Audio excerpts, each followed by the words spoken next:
കരുണയുടെ അവസാന മണിക്കൂർ എന്ന് പറയുന്ന ബുക്കിലെ 55-ാമത്തെ മെസ്സേജാണ് വായിക്കുന്നത്. ഗർഭചിത്രത്തിനെതിരെ മുന്നറിയിപ്പ്.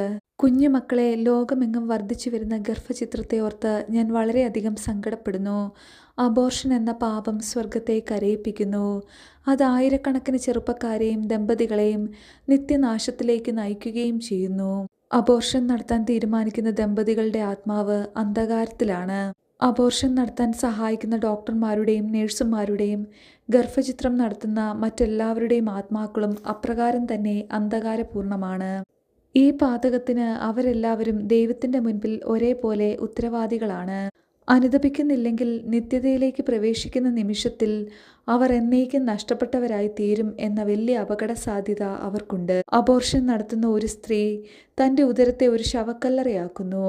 തൻ്റെ ആത്മാവിനെ മനസാക്ഷിയെയും കളങ്കിതമാക്കുന്നു. തന്നിൽ നിക്ഷിപ്തമായിരിക്കുന്ന ദൈവത്തിൻ്റെ ആത്മാവിനെ അവിടെ നിന്ന് ആട്ടിപ്പായിക്കുകയും ചെയ്യുന്നു. നനച്ചിരിക്കാത്ത നിമിഷത്തിൽ ഒട്ടും ഒരുങ്ങിയിട്ടില്ലാത്ത അവസ്ഥയിൽ മരണം അവരെ പിടികൂടുമ്പോൾ അവർ നിത്യനാശത്തിലേക്ക് പോകുന്നു. അബോർഷൻ എന്ന പാപം അത് ചെയ്യുന്നവരിൽ പൈശാചിക രൂപികൾക്ക് കടന്നു വരാനുള്ള വാതിൽ തുറന്നു കൊടുക്കുന്നു. ഒരിക്കൽ അബോർഷൻ നടത്തിയ അമ്മയ്ക്ക് വീണ്ടും ഉണ്ടാകുന്ന കുഞ്ഞുങ്ങൾക്ക് തങ്ങളായിരുന്ന ഗർഭപാത്രത്തെ സംബന്ധിച്ചിടത്തോളം സൗഖ്യത്തിൻ്റെയും വിടുതലിൻ്റെയും പ്രാർത്ഥന ആവശ്യമാണ്.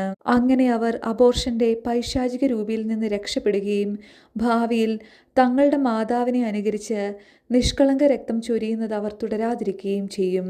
ഹൃദയശൂന്യരായ എൻ്റെ അമ്മമാരെ, നിഷ്കളങ്ക രക്തം ചൊരിയുന്നത് അവസാനിപ്പിക്കുക. എന്തെന്നാൽ ഈ പാപം നിങ്ങളെ നിത്യശിക്ഷയിലേക്ക് നയിക്കും. ദൈവം സൃഷ്ടിച്ച ജീവന്റെ ചക്രം നശിപ്പിക്കാൻ നിങ്ങൾ ആരാണ്? നിങ്ങൾ സൂത്രശാലികളാണ്. എങ്കിലും ഞാൻ നിങ്ങളെ വീണ്ടും ഓർമ്മിപ്പിക്കുന്നു.